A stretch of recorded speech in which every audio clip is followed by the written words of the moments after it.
Bom, é, então só para a gente relembrar um pouco da aula passada, que a gente vai usar bastante da aula passada para a aula de hoje, né?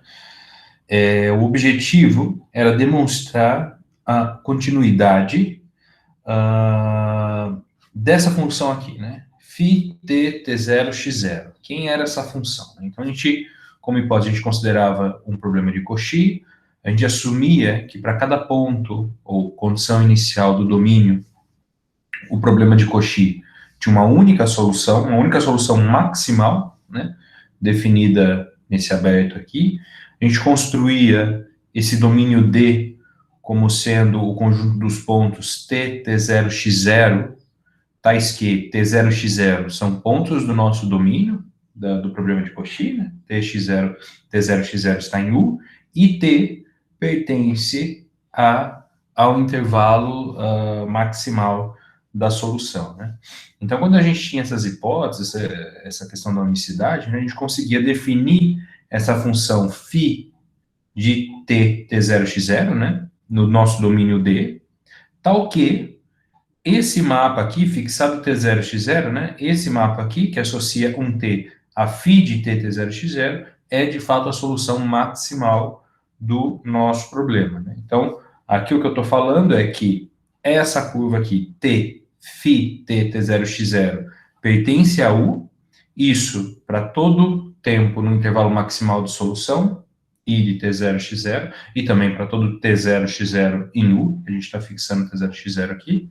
A derivada parcial da φ com respeito a t, né, satisfaz essa equação aqui, né? Então, essa derivada parcial é igual a f de t, φ de t0, x0, isso porque essa curva aqui é, de fato, solução da nossa equação diferencial.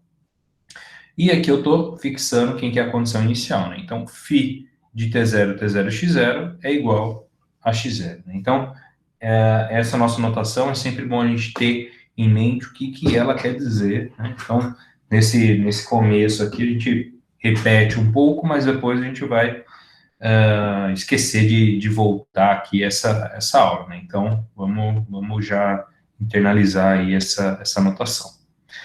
Ok, e o que a gente gostaria de demonstrar é que essa função, sob essas condições acima, quais condições? A de unicidade e a condição de definição da nossa função φ aqui. Sob essas condições, a φ é contínua. A gente vai demonstrar também que esse D aqui, ele é um aberto do espaço aqui, tá? Então, a gente vai demonstrar essas duas coisas na aula de hoje. O que a gente vai usar para demonstrar? A gente vai usar o teorema auxiliar, que foi o que a gente demonstrou na aula passada, né? Então, basicamente, o teorema auxiliar está falando o seguinte para mim, né?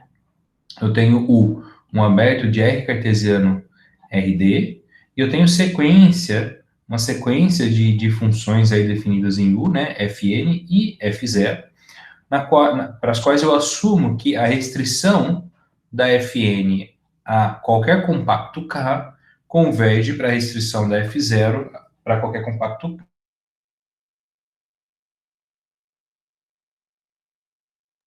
Esse mesmo funções, se a gente também escolhe agora sequências de condições iniciais, né, Tn, Xn em U, que converge para um T0 x0, se a gente supõe que essa sequência dá origem a problemas de Cauchy, que para essas condições iniciais a gente tem a unicidade da solução maximal, né?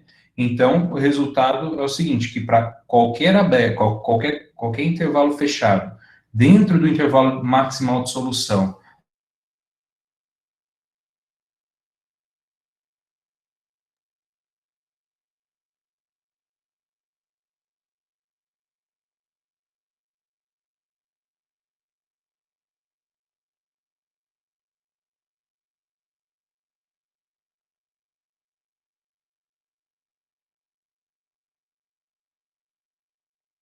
está o limite, aparentemente eu caí aqui.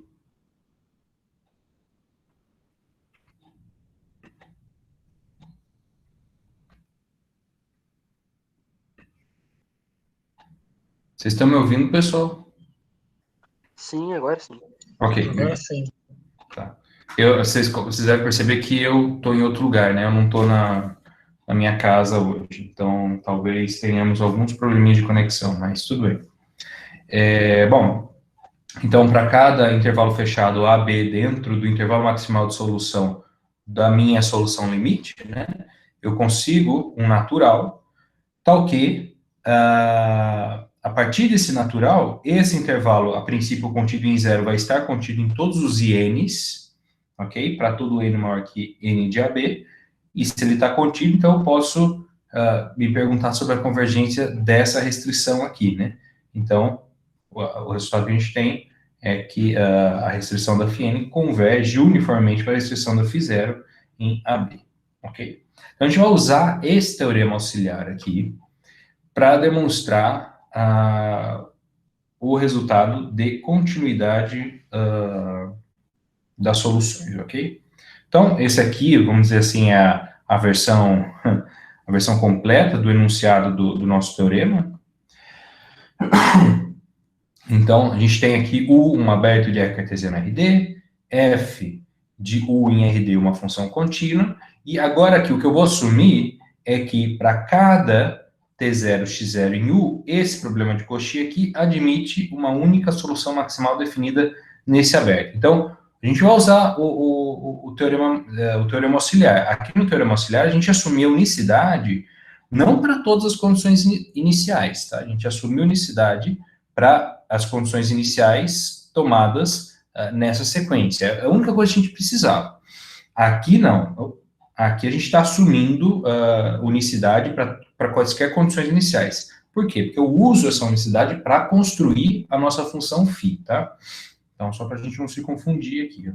Aqui eu não estou fixando T0 e X0. Eu farei isso na demonstração. Então, admite solução maximal nesse aberto aqui. D é o domínio que a gente já construiu na aula passada. Então, a conclusão que a gente tem aqui é o seguinte. D é aberto.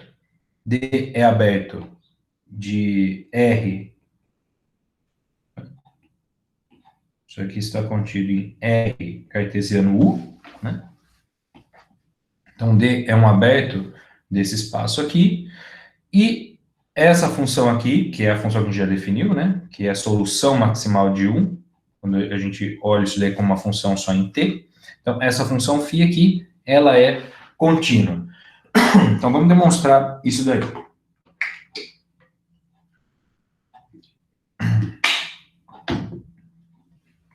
Então, agora sim, vamos fixar um ponto no nosso domínio D, né? T0, X0, estou fixando esse ponto agora. E eu vou considerar uma sequência, né? SNTNXN, uma sequência arbitrária em R cartesiano U, né, que é esse domínio aqui onde D está contido, só que eu vou assumir que essa sequência converge para T0x0, ok? Então, o que é que eu quero verificar? Eu quero mostrar que D é aberto e que φ é contínua, né? Então, usando essa sequência arbitrária, convergindo para T0x0, para eu verificar essas duas coisas, o que eu preciso fazer é o seguinte, eu preciso mostrar que existe um N0 positivo, tal que, a partir desse N0, essa minha sequência aqui, SNTNXN, está inteiramente contida em D. Tá? Então, essa primeira linha aqui demonstra que D é um conjunto aberto. Né? Se eu tenho um conjunto e eu provo que qualquer sequência convergindo para algum ponto desse conjunto, ela tem que estar inteiramente contida dentro desse conjunto a partir de determinado N0, eu estou demonstrando que o conjunto é aberto. Ok?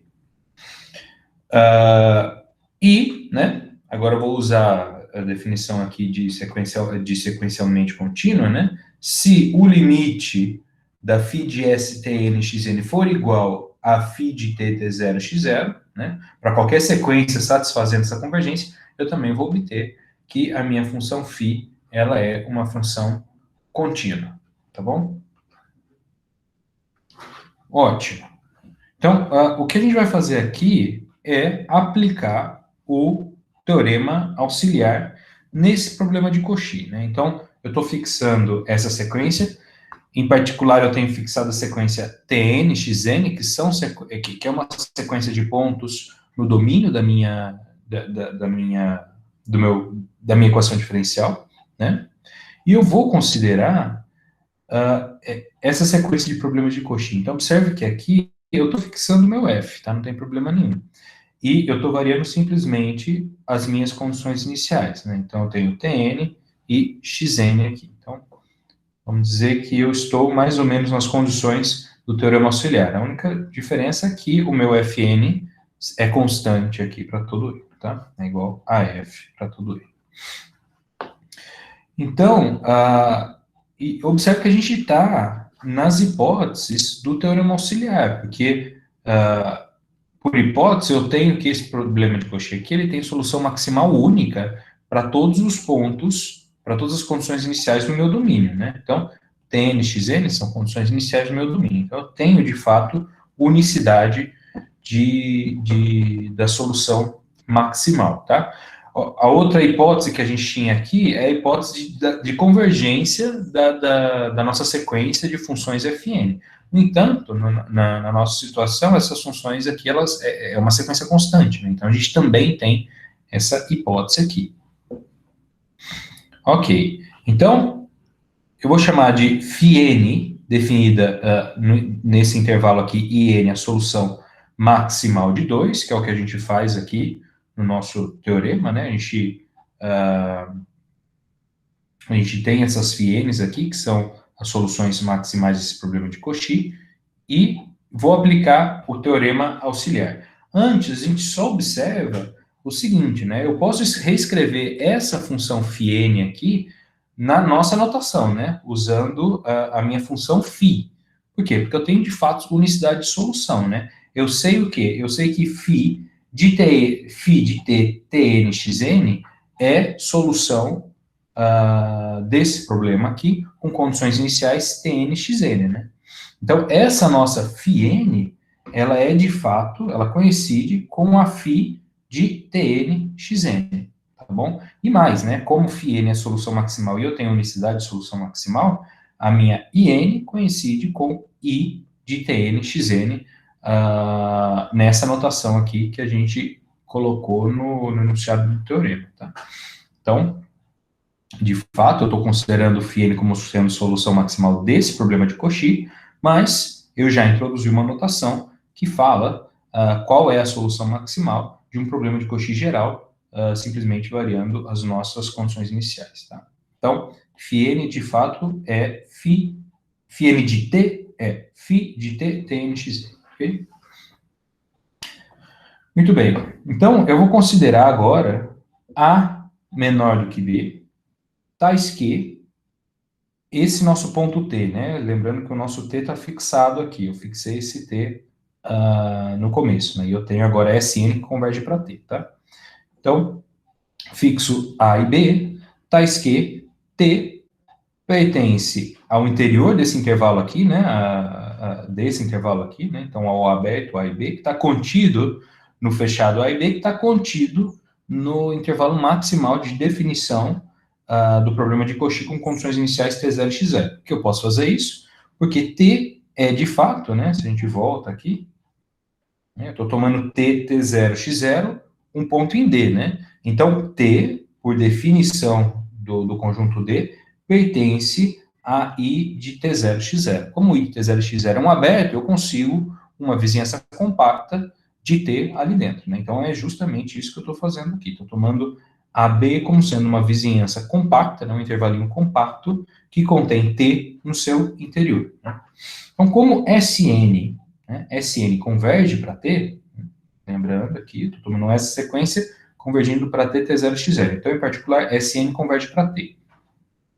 Como Sn converge para T, eu encontro, a princípio, um N1 positivo, tal que Sn vai estar dentro do aberto, que contém T, para todo N maior do que N1, né? Isso simplesmente pela convergência do Sn. Né? Então, o Sn vai estar dentro desse intervalinho aberto, que é a vizinhança do meu T em I de T0, X0, ok? E mais ainda, segue do teorema auxiliar a existência de um N de AB maior do que esse N1, né? No teorema não fala do N1, mas eu posso tomar um maior que ele, né? Então, existe esse N de AB maior do que N1, tal que esse intervalo fechado AB, que a princípio estava contido no intervalo de definição do meu problema de Cauchy com condições iniciais T0 e X0, estará contido no intervalo maximal de definição dos problemas de Cauchy com condições iniciais Tn e Xn, só que para todo n maior do que n de AB. E, como algo adicional, né, essa restrição aqui, φ, aqui eu estou colocando esse ponto aqui para denotar que isso aqui é uma função nesse cara aqui, tá? Então, que essa restrição aqui, dessa função aqui, que de fato é igual à restrição do φn em AB, converge para o φ0, né? Ou seja, a solução maximal aqui para T0, X0, restrita em AB uniformemente, ok? Então, o teorema auxiliar dá essas duas informações para a gente, né? Que AB está contido nesse intervalo maximal aqui e essa convergência uniforme, né? Então, isso daqui são as informações básicas provenientes do teorema auxiliar. Então, agora vamos verificar as duas coisas que a gente quer demonstrar. Primeiro, D é aberto, né? Então, o que eu quero verificar é, para ver que D é aberto, eu quero verificar essa continência aqui, ó. Sn, Tn, Xn em D para todo n maior que algum n0, né? Mas isso a gente já obteve aqui. Por quê? Porque eu sei que o S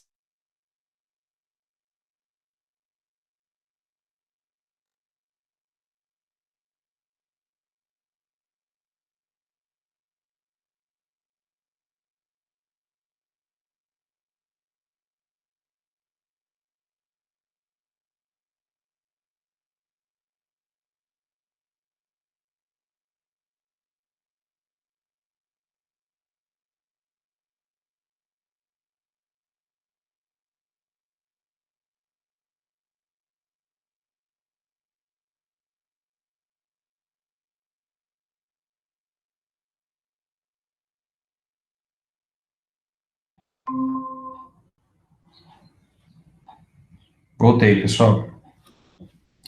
Bom, então o Sn estará contido em I de Tn Xn para todo n maior do que n de AB, né? Então é isso que eu estou falando aqui, ó. N, para n maior do que n de AB, o Sn pertence a esse intervalo aberto, que está contido no intervalo de definição. Então, se a gente volta agora para a definição do nosso conjunto D, né? Quem que é o D, né?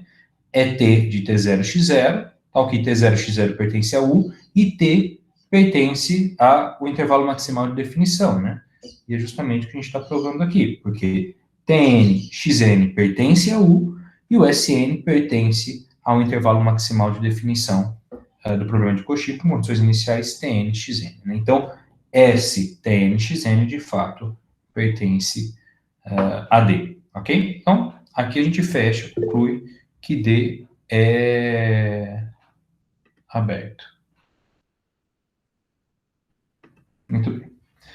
Então, agora vamos concluir que φ é uma solução contínua. Tá? A princípio, eu vou concluir a continuidade num ponto, T, T0, X0. Mas como T, T0, X0 foi escolhido arbitrariamente, sem nenhuma propriedade adicional, a gente vai concluir que φ é contínua no domínio D.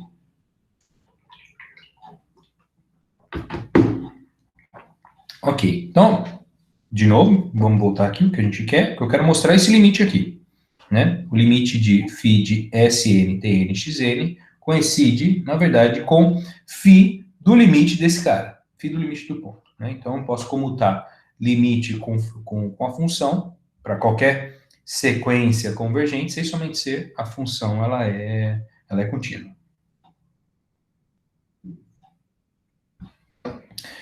Aqui a gente está em domínios euclidianos, né? Então a gente tem tudo bonitinho, essas coisas funcionam aqui. Muito bem, então a primeira coisa que eu vou fazer é, eu quero calcular basicamente essa diferença aqui, né? Eu quero mostrar que isso aqui vai para zero. Então, eu vou dividir essa diferença aqui em duas que eu consigo controlar, né? Para fazer isso, a gente soma e subtrai essa função aqui, né? Então, aqui está tudo variando, Sn, Tn, Xn, e aqui eu tenho T0, X0, né? Então, eu vou ver quais informações que eu tenho.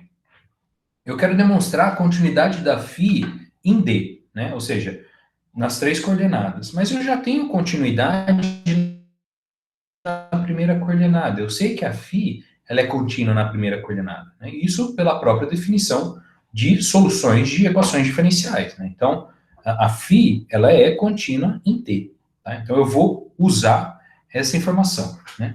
E a outra informação é que é a informação de convergência. Né? Quando eu posso...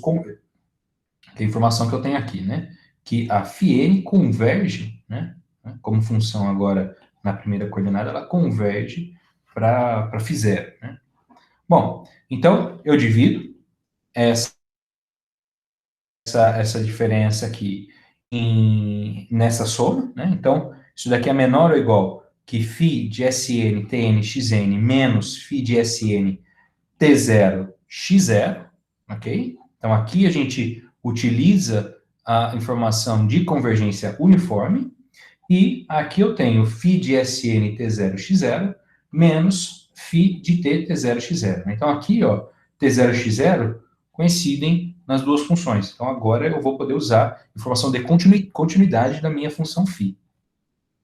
Tá? Então, dado ε maior que zero, eu posso tomar agora um N0 maior do que N de AB, tal que essa diferença aqui, ó, φ de S Tn Xn menos φ de S T0 X0 é menor do que ε sobre 2, ok? Para todo S nesse intervalo fechado, AB e N maior do que N0. Então, o que eu estou usando aqui, né? Eu estou usando que a minha função φ, se eu enxergo ela como uma função só na primeira variável, né? Então, isso aqui eu tenho uma sequência de funções que converge uniformemente para essa função aqui, né? Enxergando novamente essa segunda função como uma função na primeira variável. É isso que a gente demonstrou aqui em cima, tá? Então, isso daqui vale, essa desigualdade vale aqui, a gente consegue, né? Esse N, então, que essa desigualdade vale para todo S nesse intervalo fechado, AB. E aqui eu vou usar para qual S, né? Eu vou querer usar nessa primeira parcela da soma, então eu vou querer usar para Sn. E eu sei já que o Sn pertence ao intervalo fechado AB para N maior do que N de AB. Né? Então, como eu estou tomando N0 maior do que N de AB, então eu tenho essa limitação aqui, logo eu consigo limitar esse cara aqui por epsilon sobre 2. Primeira parte, feito. A última parte eu vou usar a continuidade da função φ na primeira variável que a gente já tem, né? T0 e X0 estão fixos, então, tomando um N, aqui eu estou escolhendo um N0, né? Eventualmente os N são diferentes para um e outro, tomo o máximo, né? Então, eu consigo também esse N0 maior do que N de AB, então que esse cara que é menor do que epsilon sobre 2 para todo N maior do que N0, isso por causa da continuidade da φ com respeito à primeira variável, ok? Então, substituindo essas limitações aqui, o que a gente conclui é que essa diferença é menor do que epsilon para todo n maior do que n0. De onde segue que o limite de φ Sn, Tn, Xn é igual a φ de t, T0, X0 para qualquer sequência Sn, Tn, Xn que converge para t, T0, X0, ok? Então, a gente conclui aqui a unicidade, a gente conclui a continuidade dessa função φ. Né? Então, portanto, φ é contínua em t, T0, contínua em t, T0, X0, ok? Então, como essa escolha aqui ela foi arbitrária, a gente não fez nenhuma, não assumimos nada sobre t, T0, X0, a gente conclui que φ é contínua em D, ok? Então, aqui a gente conclui a demonstração do teorema da dependência contínua das soluções com respeito às condições iniciais. A gente pode melhorar um pouco mais esse teorema e garantir que as soluções são contínuas também em parâmetros. Né? Então, suponha que o nosso problema de Cauchy tenha parâmetros envolvidos, né? Quando você vai trabalhar com uma equação diferencial, algum modelo, você sempre tem um parâmetro ou outro lá que tá vamos dizer assim, está livre para você escolher, para você fazer algum tipo de controle, né? Então, é muito interessante também que as soluções, elas não dependam continuamente simplesmente das condições iniciais, mas que dependam continuamente também, e, na verdade, com mais regularidade, a gente vai ver isso na próxima aula, né? Em parâmetros que eventualmente possam aparecer no sistema, né? No problema de Cauchy, né? Equação diferencial, né? Então, eu vou comentar aqui, mas eu vou deixar como exercício para vocês repetirem essa demonstração que a gente acabou de fazer aqui, tá? Então, é o seguinte, aqui, ó, eu vou considerar U, agora um aberto desse espaço aqui, ó, R, cartesiano RD, cartesiano RM. Então, esse primeiro produto cartesiano aqui, ele vai denotar as condições iniciais. Esse último aqui, ele vai denotar os parâmetros. Aqui talvez eu devesse ter feito diferente. Deixa eu mudar aqui junto com vocês, porque para seguir exatamente a definição de solução de equações diferenciais, a gente precisa que a curva, a solução, né, esteja contido no domínio com respeito a R cartesiano RD. Né? Então, do jeito que está aqui, pode confundir um pouco. Então, eu posso tomar um aberto em R cartesiano RD, poderia tomar, agora, vou colocar aqui, ó, IV aberto em Rm, ok? E ao invés de considerar uma função definida simplesmente em U, eu vou considerar a função definida aqui em U cartesiano V, tá bom? Por quê? Porque nessa função aqui eu vou deixar explícito os parâmetros da minha equação diferencial. É uma equação diferencial que tem parâmetro, mas eu preciso enxergar essa equação diferencial como sendo uma equação diferencial em x, tá? A princípio. Então, beleza. Essa é a função que a gente está considerando. Vou assumir que ela é contínua e vou assumir a mesma coisa que a gente fez aqui em cima, tá? Ó, observe que aqui a gente não está assumindo que a nossa equação é Lipschitz, tá? O que eu estou assumindo é que eu tenho unicidade de solução maximal. Eu já tinha comentado sobre esse tipo de condição com vocês, né? Então, vamos assumir que para cada T0, X0 e lambda 0, esse problema de Cauchy aqui, que é um problema de Cauchy, tá? Um problema de Cauchy em X, eu estou fixando esse parâmetro aqui, tá? Então, isso aqui é uma equação diferencial, tem um parâmetro fixo aqui na nossa equação diferencial, e aqui eu tenho as minhas condições iniciais, né? X e T0 é X0, é igual a X0. Então, esse problema de Cauchy aqui admite solução maximal única definida nesse aberto, ok? Então, eu vou definir D agora como sendo um domínio um pouco maior do que o que a gente tinha trabalhado, né? D agora é o conjunto desses pontos aqui com 4 entradas, né? T, T0, X0, lambda 0. Tal que T, X0, lambda 0 pertence a U cartesiano V, né? E o T pertence ao intervalo maximal de definição para esses valores aqui, né? Então, condições iniciais T0, X0 e parâmetro lambda 0, ok? Então, o resultado que a gente tem aqui é o seguinte, D é aberto, mesmo resultado, e a função φ, agora essa função φ, ela tem 4 entradas, né? A mesma quantidade de entradas do meu domínio D aqui. Então, minha função φ definida em D é tal que, né? Esse mapa aqui que variando simplesmente o t, né? Então, para cada t nesse domínio maximal de solução, esse cara aqui é a solução maximal dessa minha, que é o 3, né? Desse meu problema 3. Então, o resultado que eu tenho é que essa função φ, ela é contínua.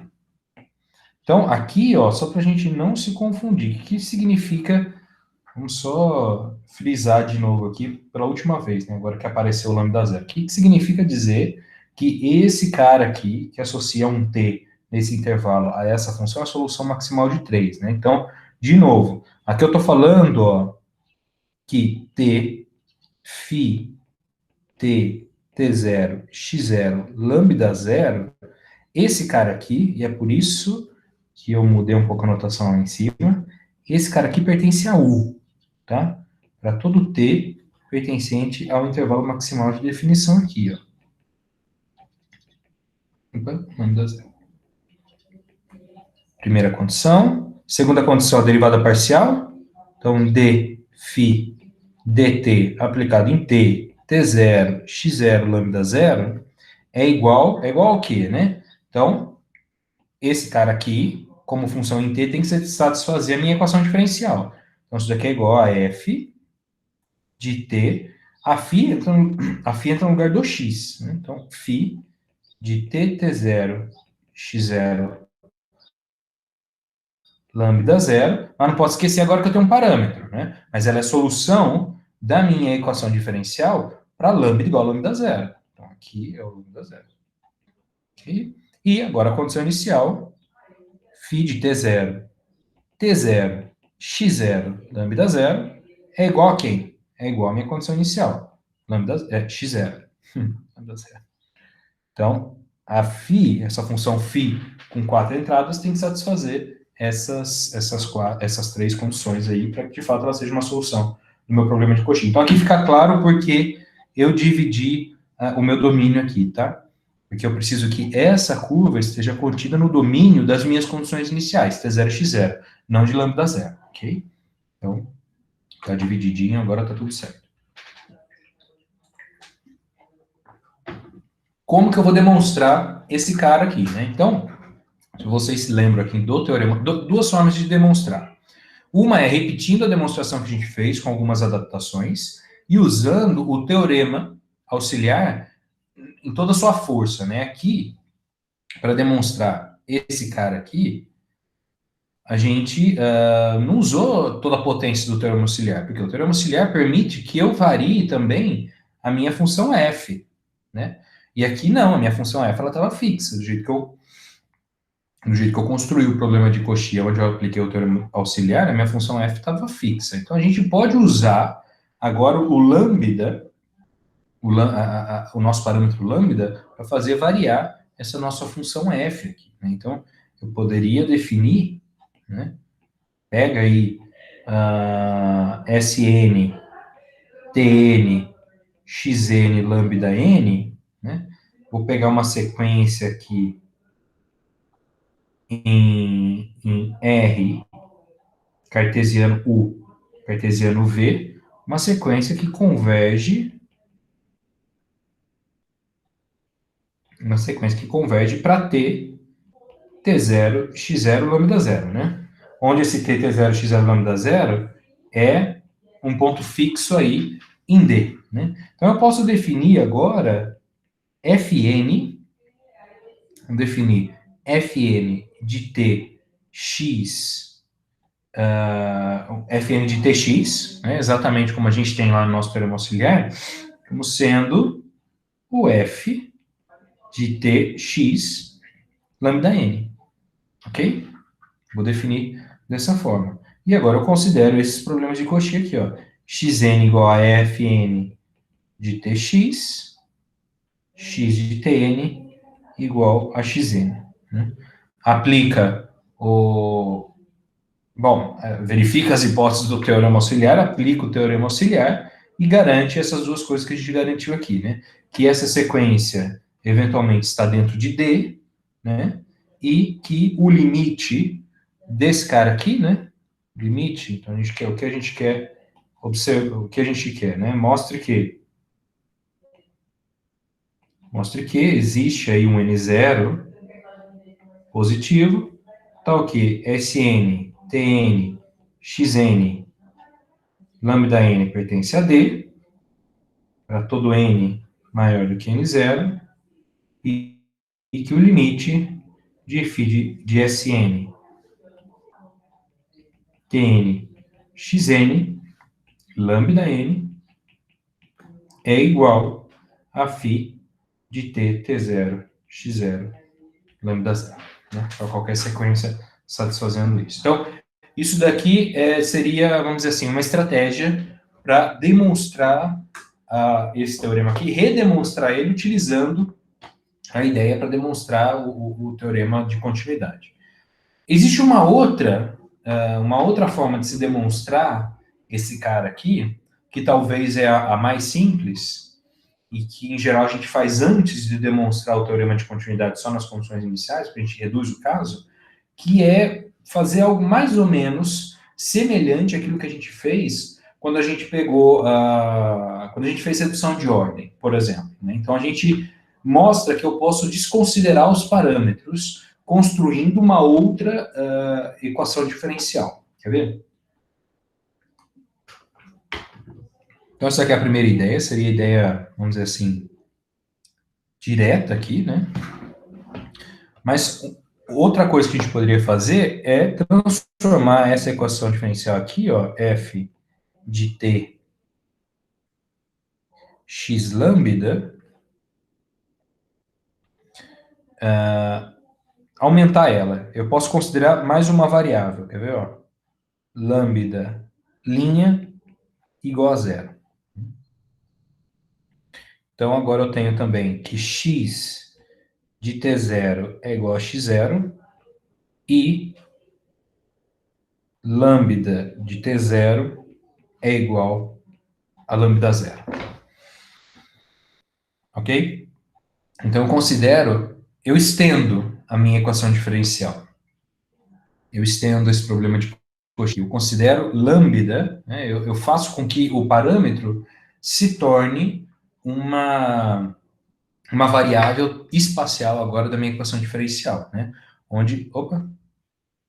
Só que eu estendo ela de maneira bem específica, né? Eu faço que o lambda zero seja igual a zero. Por que eu estou fazendo lambda zero? Lambda linha igual a zero, né? E lambda de t0 igual a lambda zero. Porque esse cara aqui, ó, a gente consegue resolver ele, né? Quando eu resolvo essa linha da minha equação, né? O que significa? Lambda linha igual a zero significa que lambda de t é constante em t, né? Esse cara aqui, ó, implica, se eu vou tentar resolver esse cara, né? Que lambda de t, ele vai ser constante e, portanto, como em t0 ele vale lambda zero, esse cara aqui vai ser lambda zero para todo t, né? Ou seja, eu consigo, né? Agora a gente tem que fazer mais ou menos o que a gente fez lá na aula 1, né? Com a redução de ordem, né? Eu consigo, o que eu tenho que fazer aqui? Eu tenho que verificar que, dada uma solução desse problema aqui, eu consigo obter uma solução desse problema, e dado a solução maximal desse problema, eu consigo reescrever a solução maximal desse problema aqui, né? Ora, aqui eu não tenho mais parâmetros, aqui todas as minhas variáveis são espaciais, x0 e lambda zero, né? E agora eu posso usar, né? Se eu defino aqui, né? A φ maiúscula de t, t0, x0, lambda zero, né? Lembrando que agora esse cara aqui, ó, são condições iniciais.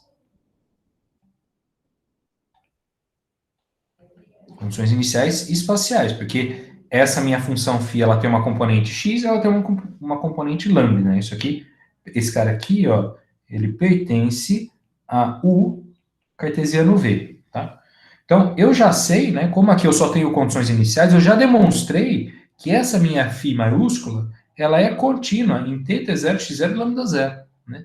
Então, se eu consigo escrever a solução desse problema aqui, né, se eu consigo escrever a solução desse problema aqui, ou seja, esse φ, né, φ de t, t0, x0 lambda zero, com respeito a essa φ aqui, então eu já vou ter automaticamente a continuidade em lambda zero, né? Então, basicamente aqui, o que a gente teria que mostrar é o seguinte, né? Mostra que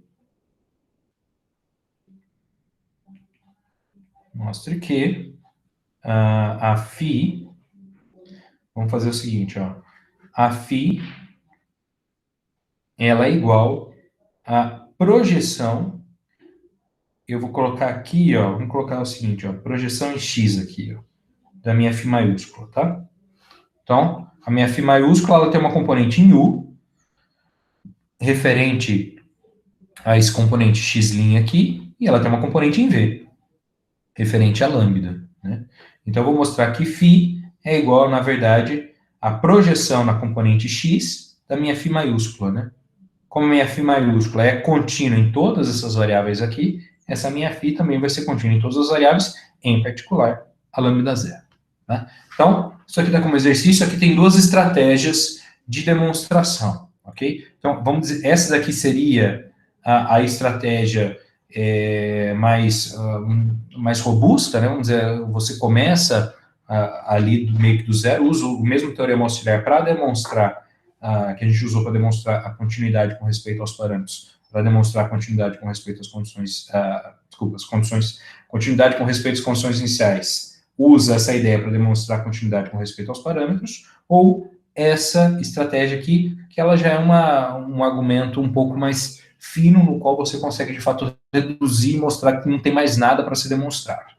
Ok? Então, vou deixar como exercício aqui da aula. Beleza.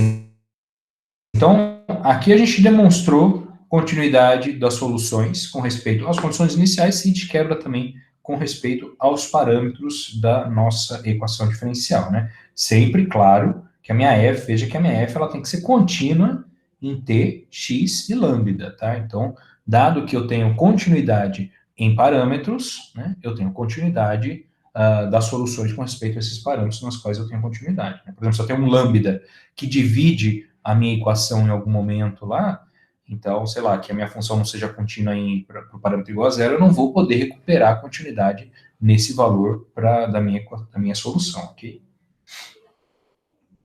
Muito bem. Então, agora a gente vai discutir um lema, né, que é muito importante, será muito importante nas nossas, nas análises que a gente vai fazer mais para frente, que é o lema de Gromov. Só que aqui, eu estou introduzindo ele aqui, porque ele permite que a gente obtenha um pouco mais, né, sobre algumas hipóteses, ele permite que a gente obtenha um pouco mais do que simplesmente continuidade das soluções com respeito às condições iniciais. Aqui a gente pode obter também que elas são Lipschitz com respeito às condições iniciais, pelo menos com respeito ao x0. Né? Então, vamos discutir um pouquinho esse lema, né? O que esse lema de Gromov ele está falando para a gente? Então, basicamente, o que a gente vai trabalhar aqui é com essa inequação integral. Né? Até agora a gente está trabalhando com problemas de Cauchy, que são associados com equações integrais, né? Mais do que além de equações diferenciais, a gente consegue fazer uma ligação entre equações diferenciais com equações integrais. Né? Agora a gente vai estudar um pouquinho sobre inequações integrais, mas algo muito simples, tá? Que vai ser muito útil. Tem toda uma teoria muito maior sobre equações integrais e inequações integrais para ser explorada. Aqui a gente vai ficar nesse lema aqui, que vai ser muito útil para a gente estudar as nossas equações diferenciais. Então, aqui o que a gente está falando, né? Eu tenho alfa e beta, funções contínuas, definidas no intervalo semi-aberto aqui, semi-fechado, né? E eu vou supor que essa minha função beta, ela é maior ou igual que zero, ok? Para todo t um domínio de definição, né?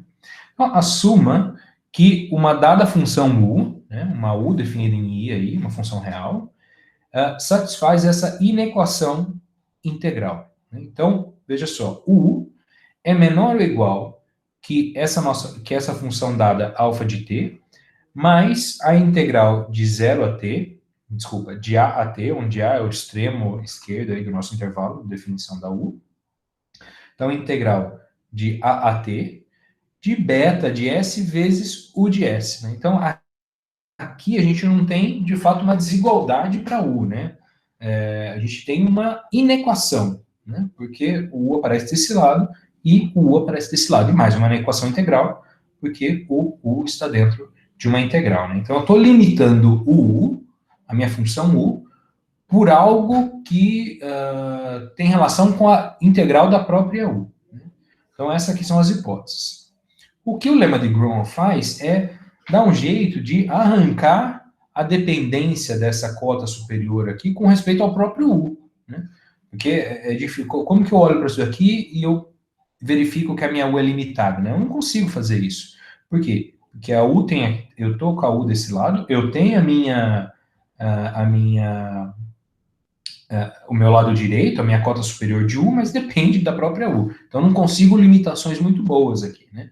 Mas o lema de Gromov fala o seguinte, que se essas hipóteses aqui são verificadas, então eu consigo, de fato, uma cota superior para minha função u, que independe da própria função u, que independe da integral da função u. Então, eu passo a ter, de fato, uma desigualdade aqui, não uma inequação, né? Eu já não tenho uma inequação porque o meu u não aparece aqui do lado direito.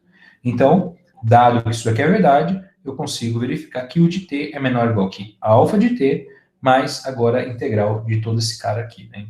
Então, a integral de a t, de alfa de s, beta de s, vezes a exponencial da integral de s a t, de beta r dr ds, ok? Então, uma coisa meio estranha aqui, enfim, isso aqui é algo extremamente técnico, né?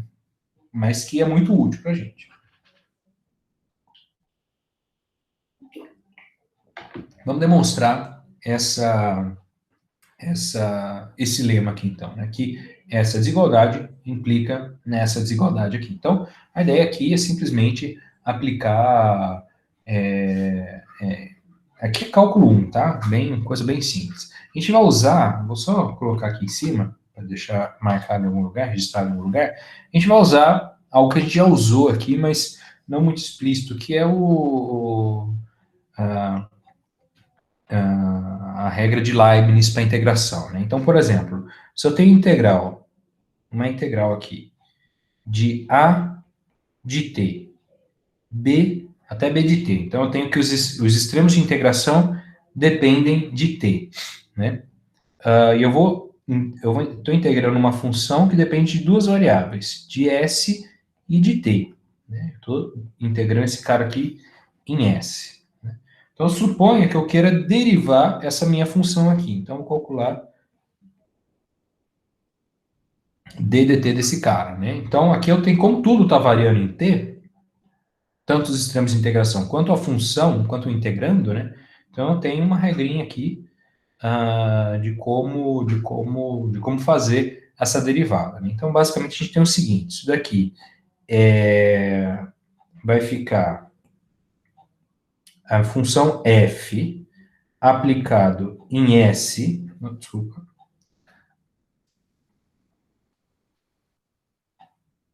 fica a função f aplicado em b de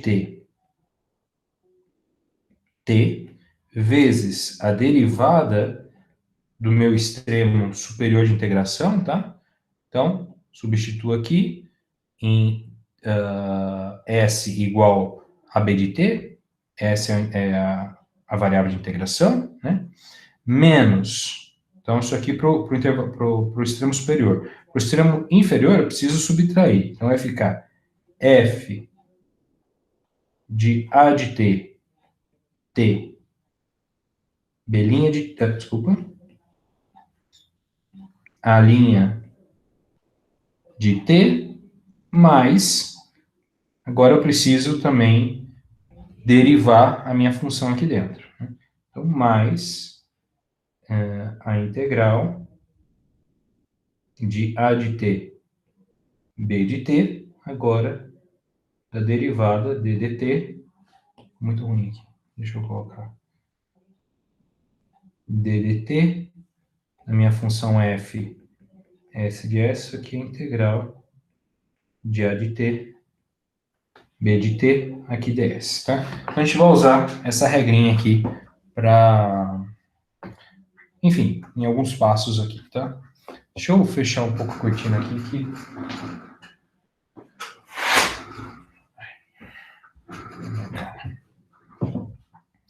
Ok, então, vamos demonstrar esse lema aqui, né? Então, considere essa função aqui, ó, a função auxiliar que a gente constrói para poder fazer a análise, né? Então, v de t é a exponencial de menos essa integral aqui de beta de s vezes vezes a integral aqui de a t de beta de s, u de s. Né? Então, como as funções beta e u são funções contínuas, por hipótese, a gente tem que a nossa função v ela é diferenciável. Por quê? Porque a nossa função v ela depende de t, e t aparece como o extremo de integração de funções contínuas, tá? Então, eu consigo derivar esse cara aqui em t. Ok. Então, se eu calculo essa derivada, né, se eu calculo a derivada dessa função aqui em t, a gente obtém o seguinte, ó. Então, eu vou derivar primeiro essa exponencial, né? Como eu tenho menos aqui dentro, vai sair esse menos aqui fora, vai ficar essa exponencial, e a derivada do que está aqui dentro, né, vai ficar simplesmente o beta de t. Isso daqui vezes essa integral, então eu fico com essa integral aqui, agora eu vou derivar desse lado aqui. Então vai aparecer essa exponencial vezes essa derivada, então é simplesmente beta de t, o de t, tá? Coloco a minha exponencial desse cara aqui vezes beta de t em evidência, então fico com esse cara aqui, isso aqui vai multiplicar, então multiplica o de t, que é o que está aqui, e multiplica também menos essa integral aqui, que é esse menos que está aqui, e essa integral que está aqui, tá? Então, agora a gente observa o seguinte, ó, essa exponencial aqui e o beta de t é positivo por hipótese, né, porque a exponencial é maior ou igual que zero, e o beta de t é maior ou igual que zero. E esse cara aqui, ó, u menos essa integral é menor ou igual que alfa. Isso por hipótese, ó, u menos a integral é menor ou igual que alfa, tá? Só ainda não está...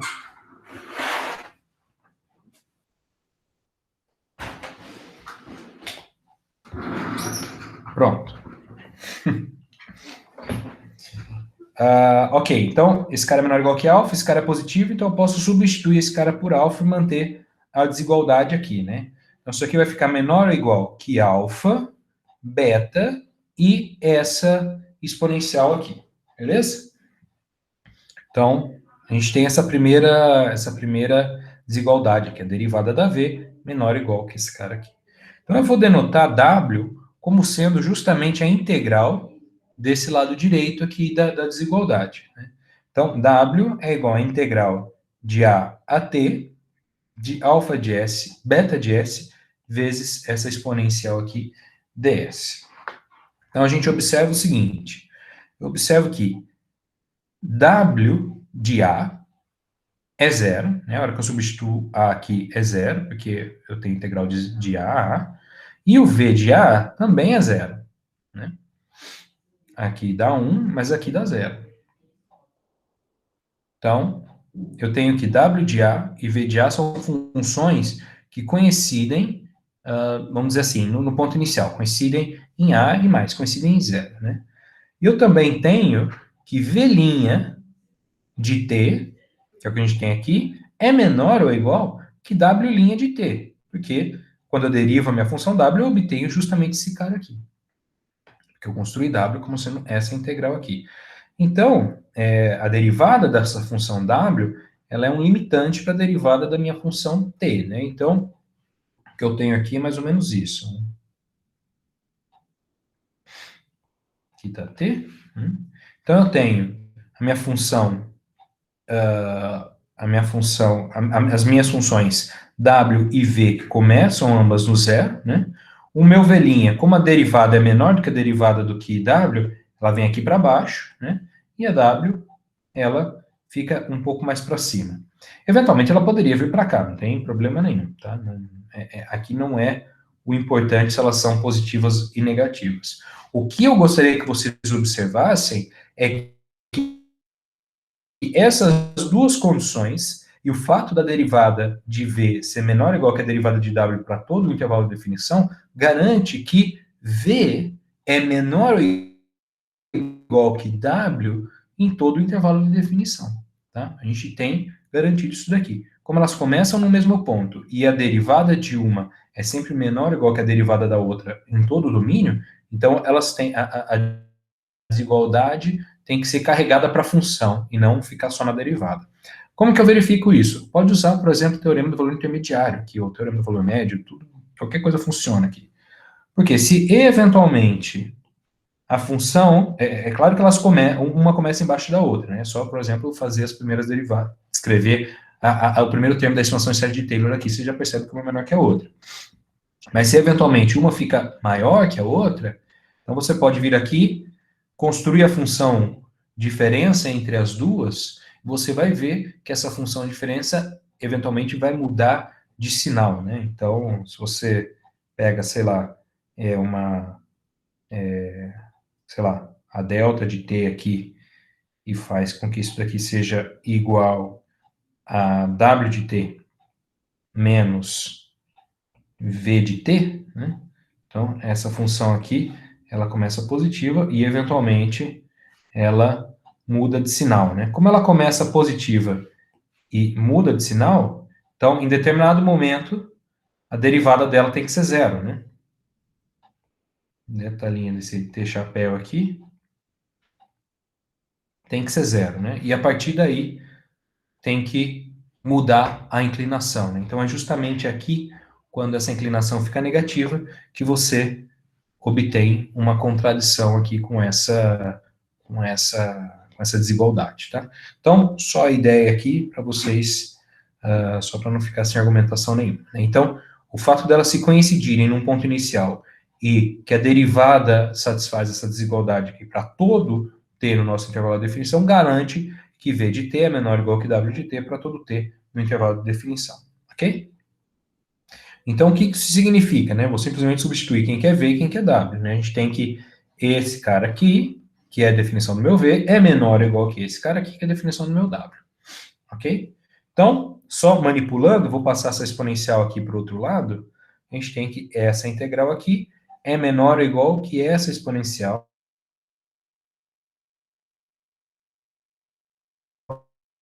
vezes essa integral desse. Essa integral aqui, a gente está fazendo a integral em ds. Esse cara aqui é uma função que depende de t, tá? É uma função que depende de t. Então, eventualmente, eu posso enxergar esse cara aqui como sendo constante em s. Apesar de ter s aqui dentro, isso aqui é simplesmente a variável de integração. Então, aqui, por exemplo, eu poderia chamar de r. Né? Não tem problema nenhum.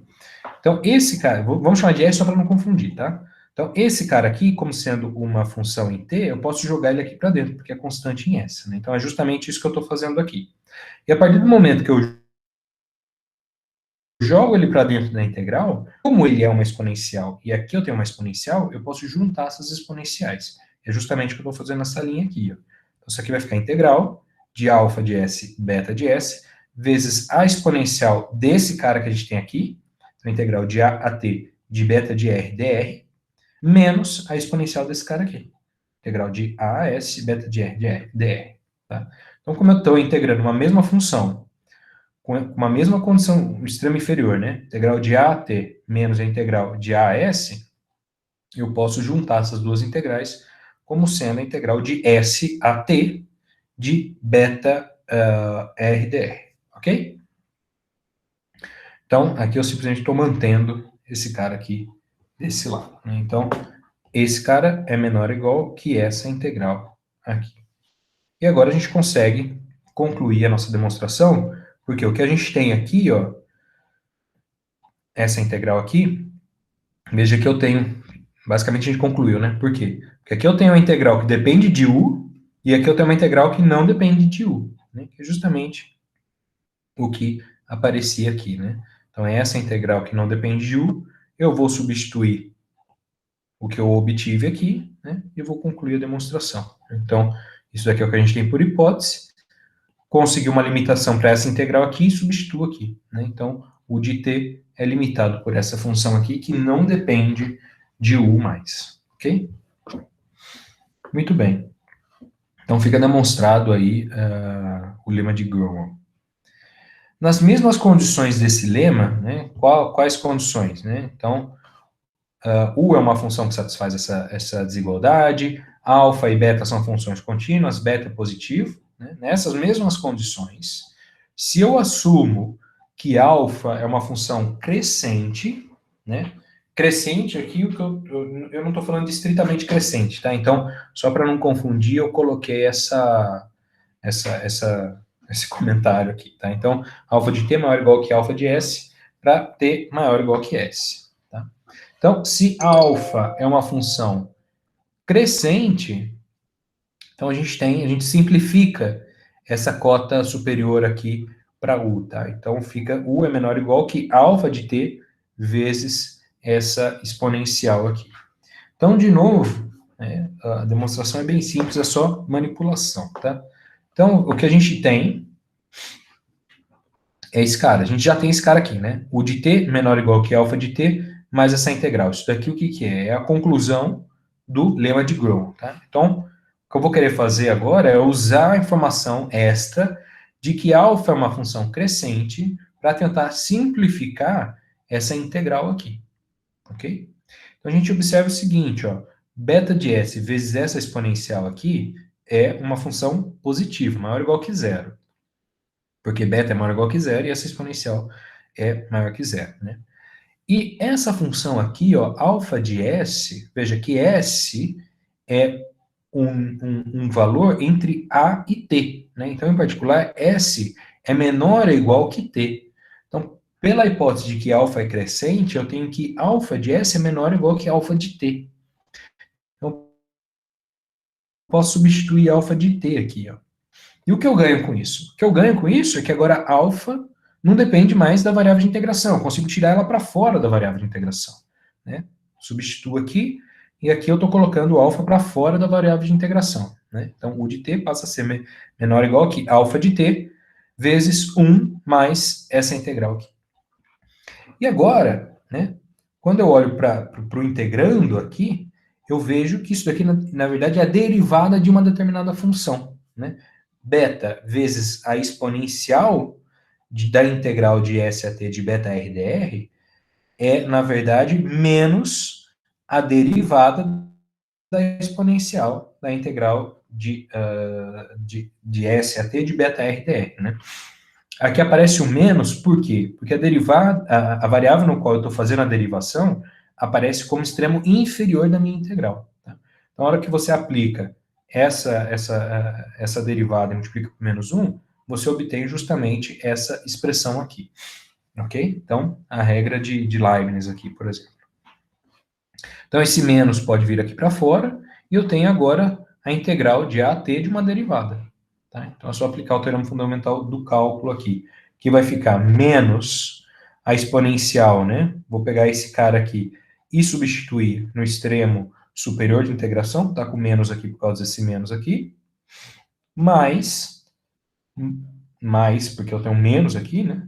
É essa função aqui, que eu estou calculando a integral da derivada, vou substituir o s aqui pelo extremo inferior de integração. Então, vai ficar mais essa exponencial aqui. Como eu estou integrando esse cara de t a t, essa integral aqui é zero, logo essa exponencial aqui é 1. Então, ele corta, né? 1 aqui, corta com essa exponencial. E o que sobra é justamente o que a gente gostaria, que a gente está tentando verificar, né? Sobra a exponencial da integral de AT de beta RDR, né? Como eu tenho o alfa multiplicando aqui, a gente conclui a demonstração do corolário. Tá? Então, isso daqui são dois resultados técnicos, um pouco mais geral, esse daqui um pouco mais, com um pouco mais de hipótese, né? Mas que, em geral, é o que aparece para a gente, que é o que eu vou mostrar aqui agora, tá? Então, eu vou deixar como exercício essa proposição, que essa proposição, de fato, é a dependência Lipschitz com respeito, das soluções com respeito a x0, tá? Com respeito à condição inicial espacial. Então, vamos lá, né? U é um aberto de R cartesiano RD, F é uma função contínua em U, eu vou assumir que ela é Lipschitz na segunda variável, eu vou dar uma constante de Lipschitz aqui, tá? Eu vou chamar de L a constante de Lipschitz. Eu vou tomar T0x0 e T0y0, veja que eu estou tomando o mesmo T0, tá? Pontos aqui, condições iniciais no meu domínio no domínio da minha equação diferencial. Então, o resultado que eu tenho é o seguinte, ó, para todo tempo que pertence ao intervalo, às interseções dos intervalos maximais, tá? Sempre que eu posso calcular uma função, eu posso calcular outra também. Então, tomando um tempo nessa interseção dos intervalos maximais, eu tenho que essa desigualdade aqui é satisfeita, né?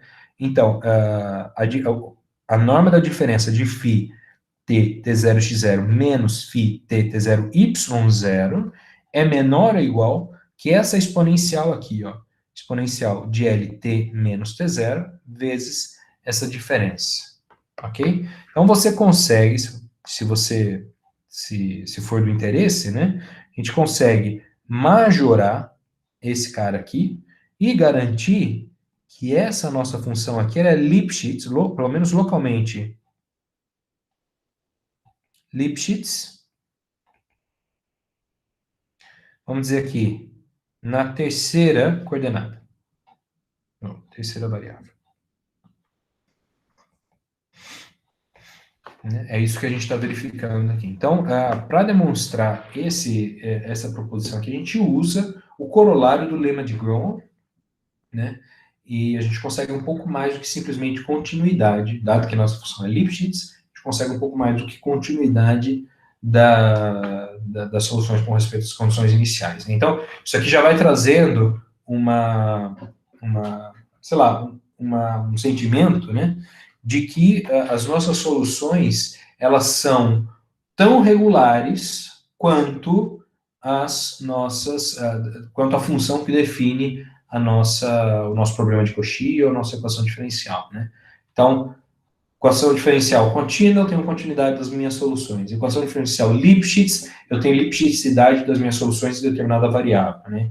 E a gente vai ver que isso se mantém, porque o próximo resultado que a gente vai verificar é que se a nossa função ela é diferenciável, né, então a gente tem diferenciabilidade também nas condições iniciais, né? Se a nossa função ela e o que a gente vai verificar no final, não vamos demonstrar com todos os detalhes, mas o que a gente vai obter é que a nossa função ela vai ser tão diferenciável quanto é a nossa equação diferencial.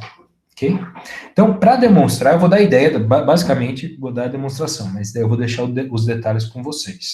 Então, para demonstrar essa proposição, a gente vai usar o lema de Gromov, né? Então, para usar o lema de Gromov, o que a gente precisa é de uma relação desse tipo aqui, né?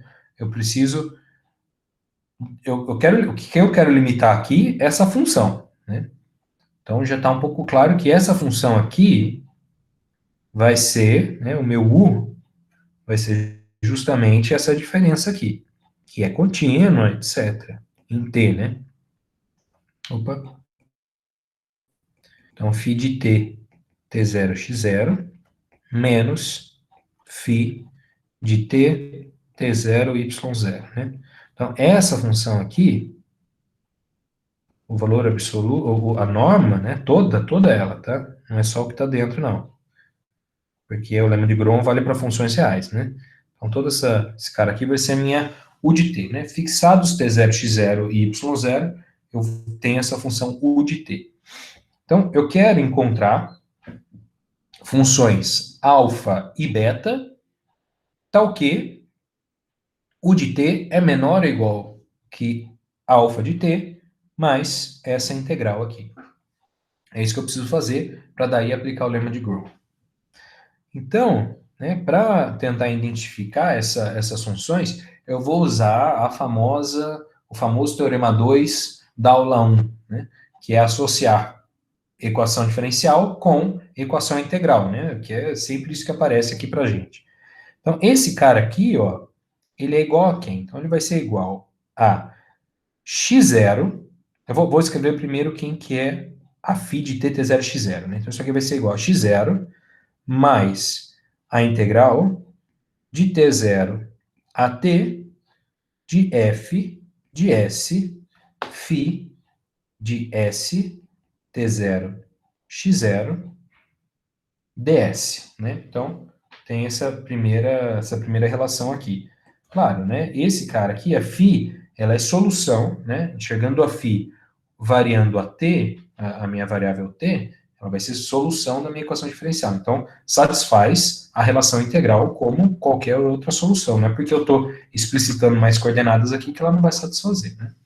Então, eu tenho essa relação para φ de t, t0, x0, tem uma relação similar para φ de t, t0 e y0. Então, aqui vai ficar menos y0 menos, ou, se quem preferir, né? Então, menos y0 mais a integral de t0 a t, t0 e t coincidem nas duas, né?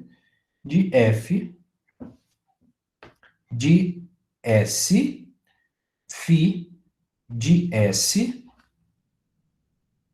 T0 Y0.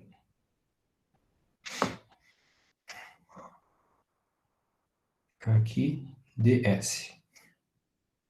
Ok? Então, cuidado aqui para não cancelar essas duas integrais, hein? Porque aqui eu estou fazendo a integral numa função que eu tenho x0 aqui, e aqui eu estou fazendo uma integral numa função que eu tenho y0. É muito importante tomar cuidado com as condições iniciais, são funções distintas, né? Então, não posso melhorar esse resultado aqui e ficar simplesmente com x0 menos y0 aqui, cuidado. Então, esse cara aqui, ó, ele vai ficar, já vamos colocar a desigualdade, né? Vai ficar menor ou igual que x0 menos y0, mais aqui, veja, eu estou fazendo a integração, os extremos de integração são os mesmos, t0 a t, t0 a t. Então, eu posso juntar essas duas integrais aqui. Então, isso aqui vai ficar menos a integral de t0 a t, de f de s φ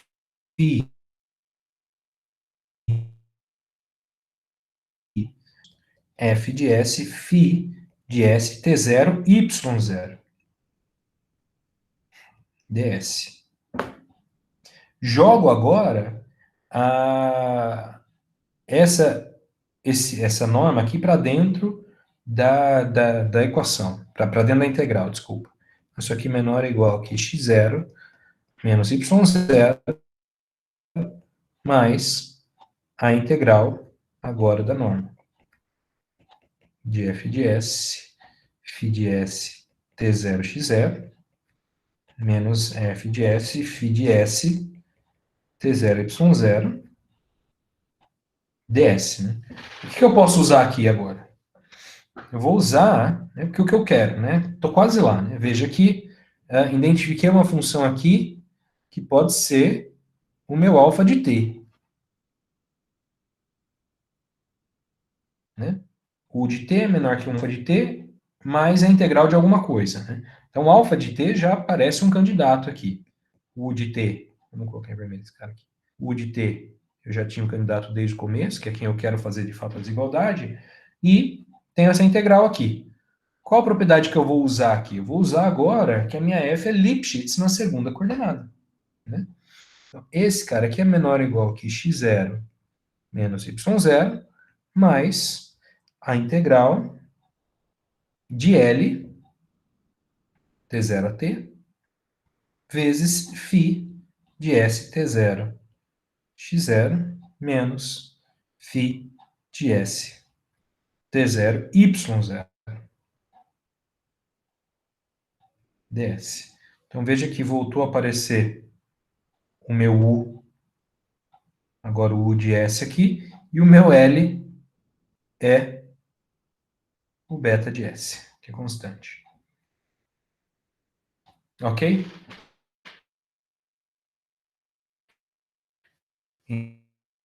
Vocabulário do lema de Gromov.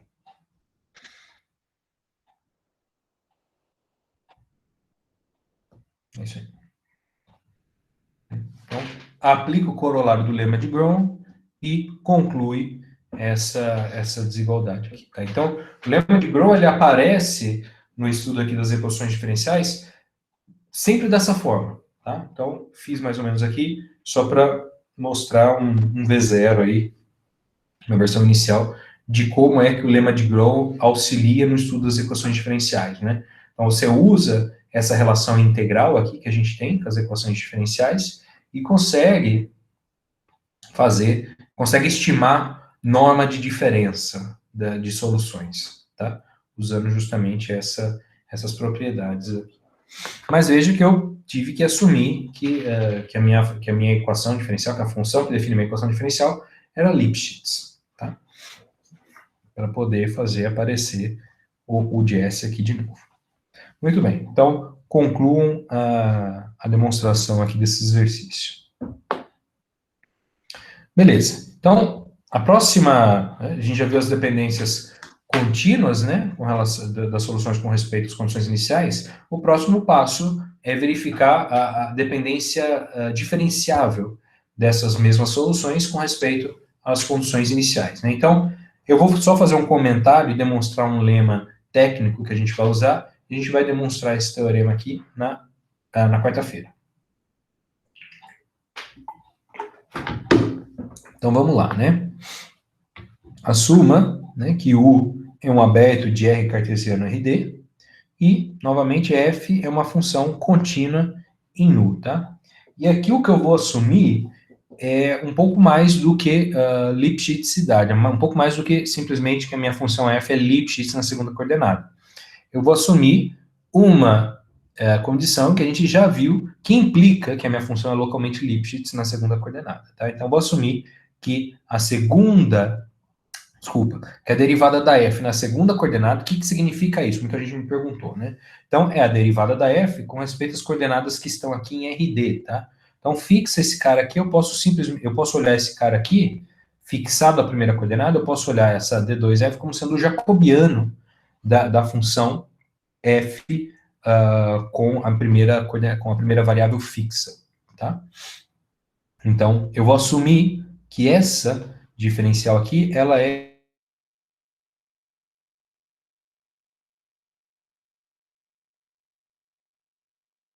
contínua,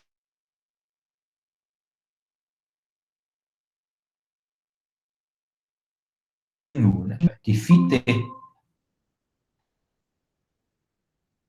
a única coisa que eu preciso garantir, que eu preciso assumir para que essa função aqui, φt t0x0, seja de fato, para poder definir essa função, que ela seja solução maximal única, né?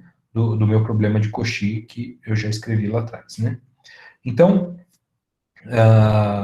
estou assumindo essa hipótese aqui, que é uma hipótese garantida se, por exemplo, eu assumir que f é diferenciável, que f, por exemplo, é de classe C1, né? Suponha que f é de classe C1, vou colocar essa hipótese mais geral, né? Então, é claro que essa D2f aqui, ela vai ser contínua, ok? Então, essa φ de t, t0x0, a mesma função que eu defini ali atrás, tem derivada contínua em D, né? Ou seja, ela é diferenciável em todas as variáveis. A gente já sabia que ela era diferenciável na primeira variável, ok? Mas agora eu estou afirmando que ela é diferenciável nas três variáveis, tá? E mais, que a derivada dela é contínua em D, ou seja, ela é uma função de classe C1, ok? E uma informação adicional, né? Aqui a gente já tem que ela é diferenciável, mas uma informação adicional é que esse teorema me dá uma forma de calcular a derivada dela, né? Eu consigo calcular a derivada, enfim, consigo calcular entre aspas, né? Mas que eu tenho uma equação diferencial aqui. Mas eu tenho informações sobre a derivada dela. Além do que simplesmente ser diferenciável com derivada contínua, eu tenho informações sobre a derivada, né? Eu sei que a derivada vai satisfazer determinada equação diferencial, né? Então, o que eu vou fazer é o seguinte, ó. X0 é uma condição inicial, ela é um vetorzinho com D entradas, então eu vou denotar esse x0 dessa forma aqui. X de 0,1 até 0D, tá bom? E eu vou denotar essas duas funções aqui, eu vou introduzir essas duas funções, que é simplesmente, né, a derivada da minha função φ com respeito a t0, né? Então, faço a derivada da minha função φ com respeito a t0 e enxergo esse cara aqui como sendo uma função em t, ok? A mesma coisa eu vou fazer para essa outra função, xk. Essa função xk vai ser simplesmente a derivada da minha função φ na entrada x0k, ok? Então, estou derivando agora numa entrada real, numa das entradas dessa x0, né? Derivada parcial aqui. E eu estou enxergando essa derivada aqui como sendo uma função em t. Eu posso calcular a derivada em x0k e fazer variar d, né, do jeito que eu quiser. Então, eu estou definindo essas soluções aqui. Essas soluções não. Estou definindo essas funções, tá? Então, a informação que eu tenho, além de que φ é diferenciável com derivada contínua, é que essas funções aqui, t e x de t, são soluções desses problemas de Cauchy aqui, né, respectivamente. Ou seja, a T de T é solução desse problema de Cauchy, ou seja, é solução dessa equação diferencial com essa condição inicial aqui, a gente já vai fazer um comentário a mais aqui, e o xk de t é solução, veja, da mesma equação diferencial, só que com uma outra condição inicial, tá? X de t0 igual a EK. Quem que é EK? Né? EK é aquela notação comum aqui, usual para o vetorzinho da base aqui, né? Então, isso aqui é 1 na posição K e 0 nas outras posições. Ok? Então, basicamente, aqui eu estou falando, olha,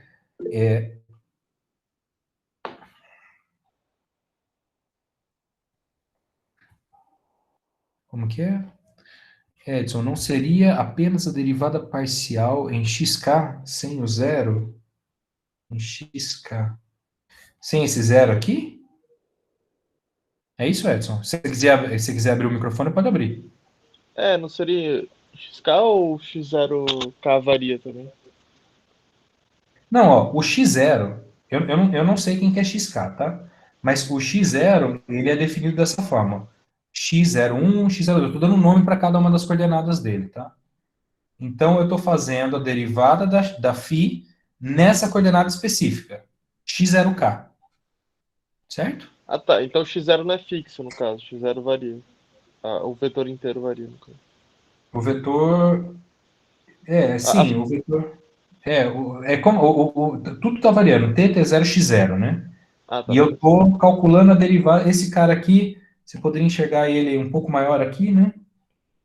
x01, papapá, x0k, papapá, x0d, né? E eu estou fazendo agora a derivada numa coordenada muito específica e calculando num ponto específico. Entendi. Tá bom?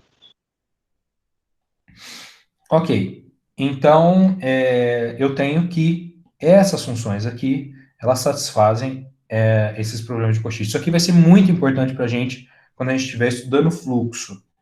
Então, basicamente, o que eu estou falando aqui, né? Deixa eu apagar aqui, porque senão não vai caber. Que é a entrada K. Então, basicamente, o que eu estou falando, ó, é que eu consigo calcular quem é telinha. Então, quem que é telinha? Por exemplo, telinha de T vai ser igual a D dt, desse cara aqui, né? D dt, vamos colocar aqui, ó. D dt da dφ dt0 em t, t0, x0. Por um lado é isso, por outro lado, t' satisfaz esse problema de Cauchy aqui. Então, isso aqui seria igual a diferencial da f nessa segunda coordenada aqui, de t, φ, veja que aqui, isso daqui a gente vai ver, isso aqui é uma equação linear, tá? Com coeficientes variáveis, porque isso daqui é uma matriz. Uma matriz que depende de t, t0, x0, enfim, mas a variável espacial da minha equação diferencial aparece aqui fora, tá? Então, essa matriz aplicada em x. Então, aqui dentro, isso daqui continua a mesma coisa. Então, φ de t, t0, x0, ok? Vezes t de t, né? Ou seja, esse cara é d2 de f, de t, φ de t, t0, x0, aplicado em dφ, dt0, de t, t0, x0. Né? Então, o que eu estou falando é que eu consigo calcular vamos só mudar de cor aqui, ó. Consigo calcular, quer dizer, consigo calcular não, consigo uma regra, né, uma relação para essa derivada aqui, que é muito importante para a gente. Né? Então, esse cara aqui, né, se eu derivo ele em t, além de derivar ele em t0, se eu derivo ele em t, eu obtenho essa expressão aqui, né? Vai ficar a derivada da f calculada nesse ponto, vezes a própria derivada. Então, como isso é uma equação linear, né, que a gente vai estudar, o próximo tópico que a gente vai estudar são as equações lineares, então a gente consegue boas estimativas para essa derivada aqui, uma vez que ela é a solução de uma equação diferencial linear. E para essa outra derivada aqui, a gente também vai conseguir informações análogas, ok? Então, isso daqui é o que a gente vai discutir na próxima aula. Mas, né, a gente tem uma outra informação aqui que seria da condição inicial, né? O T de T0, né, ele é igual a menos F de T0 x0. Então, isso daqui está falando o que para a gente, né? Se a gente interpreta quem que é o T, né? D φ dt0. Calculado em qual ponto, né? Então, estou derivando a φ nessa variável aqui. Só que agora eu vou calcular, derivei a φ nessa variável e vou aplicar em um ponto específico. Vou aplicar em T0, T0, x0, né? Esse cara aqui seria igual a menos f de T0, x0. Então, observe que eu tenho uma expressão muito bem definida para a derivada da minha função em T0 para ter um valor específico, ou seja, para ter em T0 também. Então, aqui de novo, cuidado, hein? Cuidado que eu não estou derivando a função φ T0, T0, x0 em T0, tá? Isso aqui é diferente. Isso aqui vai aparecer algumas vezes, então tem que tomar cuidado. Esse cara aqui é diferente dessa derivada aqui, ó. Se eu escrevesse esse cara assim, ó.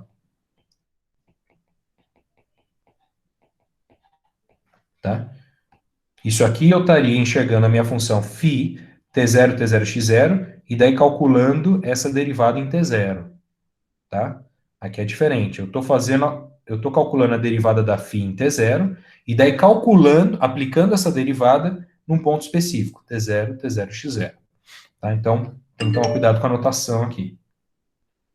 Beleza? Isso aqui seria, de fato, vamos dizer assim, a derivação dessa composição aqui, né? Para t igual a t0. Daí eu estaria derivando também aqui nessa primeira coordenada, né? Que é diferente do que eu estou fazendo aqui. Então, vamos já deixar claro isso daqui. Muito bem. Então, já vou só adiantar, como a gente tem uns 15 minutinhos aí, eu vou adiantar esse lema aqui, é um lema bem simples, que a gente vai usar para demonstrar esse teorema aí da dependência contínua, né? Da dependência diferenciável das soluções, né? Então, aqui na sequência, LRD vai representar o conjunto das aplicações lineares de RD em RD, tá? É basicamente as matrizes D por D. Então, o lema fala o seguinte, ó, sejam AB, A menor do que B, e C, um subconjunto do RD que é aberto e convexo, ok? E eu vou considerar uma função f que está definida nesse aberto cartesiano com esse conjunto aberto e convexo aqui de RD, tá? Vou assumir que f é uma função contínua. Então, se f admite derivada parcial d2f contínua aqui, né? Ou seja, estou na mesma condição de diferenciabilidade e continuidade do teorema da dependência diferenciável. Então, existe uma função f chapéu definida, ó, desse cartesiano aqui. Então, AB, cartesiano com C, até o conjunto das aplicações lineares de RD em RD, tá? Tal que, então, essa função aqui está falando o seguinte, né? A hora que eu pego essa minha f chapéu e avalio num ponto aqui desse conjunto, o que eu obtenho é uma matriz, tá? Eu vou obter uma matriz. Ou seja, eu tenho uma aplicação linear aqui de RD em RD, né? Então, as propriedades que essa função satisfaz é o seguinte, ó, f chapéu de t xx, ou seja, aplico em pontos comuns aqui, tanto na segunda quanto na terceira coordenada. Esse cara aqui é exatamente a diferencial, né, da f na segunda coordenada avaliada em tx. Isso aqui é uma matriz de RD em RD, ok? Então, eu tenho essa propriedade aqui, isso para todo tx pertencente a AD cartesiano C, tá? E a diferença da minha função aqui, né, ft de y menos ft de x é igual a f chapéu de txy aplicado em x menos y, tá bom? Então, a gente tem essa propriedade. Agora, para tudo tx, y pertencente a AB, cartesiano C, cartesiano C. Tá? Aqui, uma função que associa pontos a operadores lineares, que basicamente descreve algumas propriedades com respeito à diferencial da minha função f. Ok? Tá, então, vamos demonstrar esse lema aqui, ele é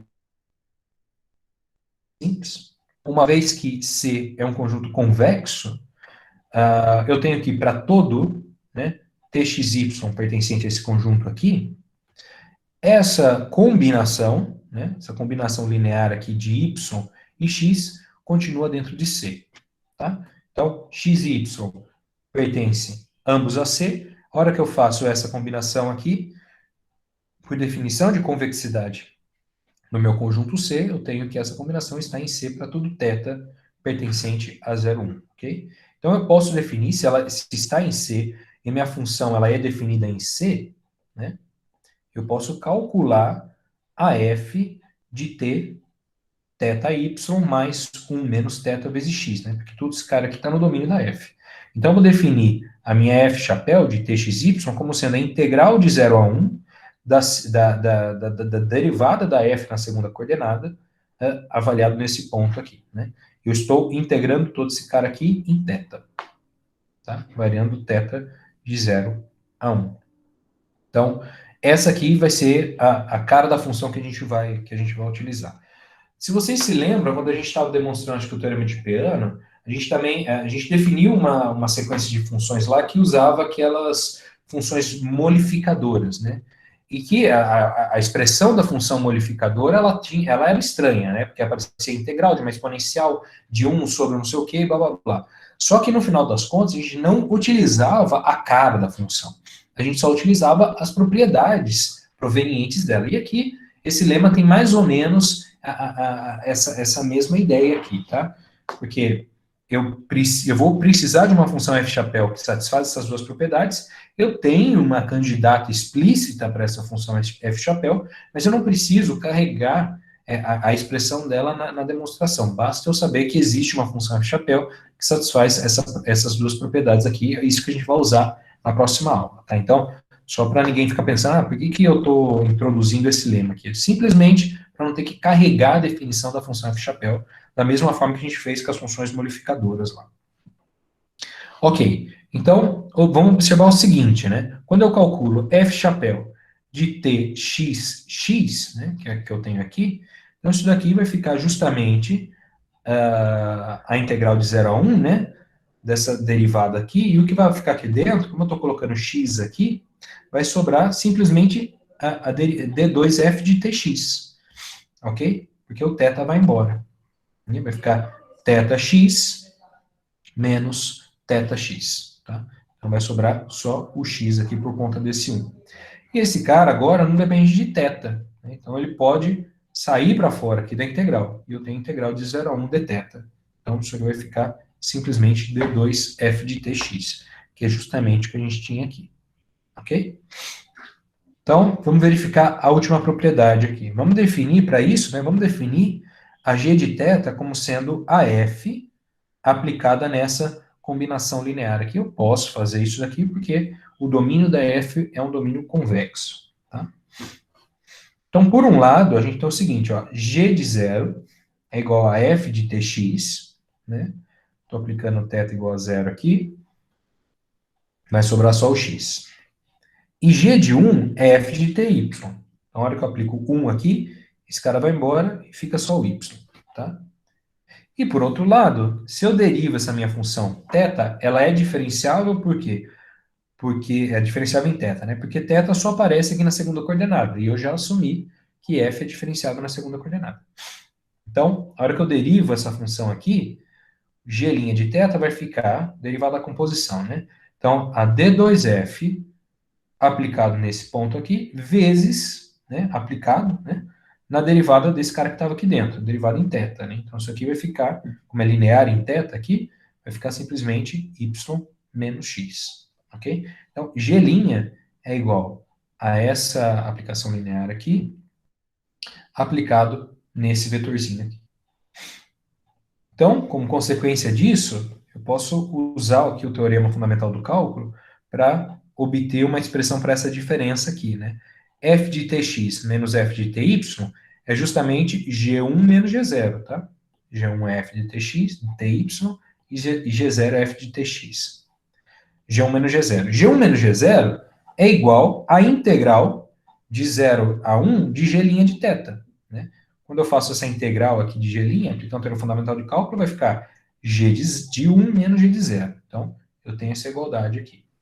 Substituindo o valor do G' de θ dentro da integral, isso daqui vai ficar a integral desse cara aqui, né? Justamente a derivada do G. Né? Então, fica essa a integral dessa aplicação linear aplicado nesse vetorzinho aqui. Como esse cara aqui não depende de θ, eu consigo tirar ele para fora da integral. Então, e o que sobra dentro da integral é justamente a expressão da minha f chapéu de txy. Né? Então, esse cara aqui fica f chapéu de txy aplicada em y menos x, e a gente conclui aqui a existência de uma função f chapéu que satisfaz essas duas propriedades. Ok? Bom, então, eu acabo a aula de hoje por aqui, né? A gente introduziu o teorema de dependência diferenciável, um lema auxiliar que a gente vai usar para demonstrar ele, e na aula da quarta-feira a gente demonstra esse teorema de dependência diferenciável e acaba essa parte mais técnica aqui das soluções, do estudo das soluções de problemas de Cauchy, tá bom? Pessoal, alguma dúvida com respeito ao que a gente discutiu aqui? Vocês podem ficar à vontade para perguntar, e se não tiver nenhuma dúvida, até quarta-feira. Se alguém tiver alguma outra dúvida também das aulas passadas, ou, enfim, fiquem à vontade aí para perguntar, eu vou ficar mais um tempinho aqui. Para quem não tem dúvida, até quarta-feira. Até, professor.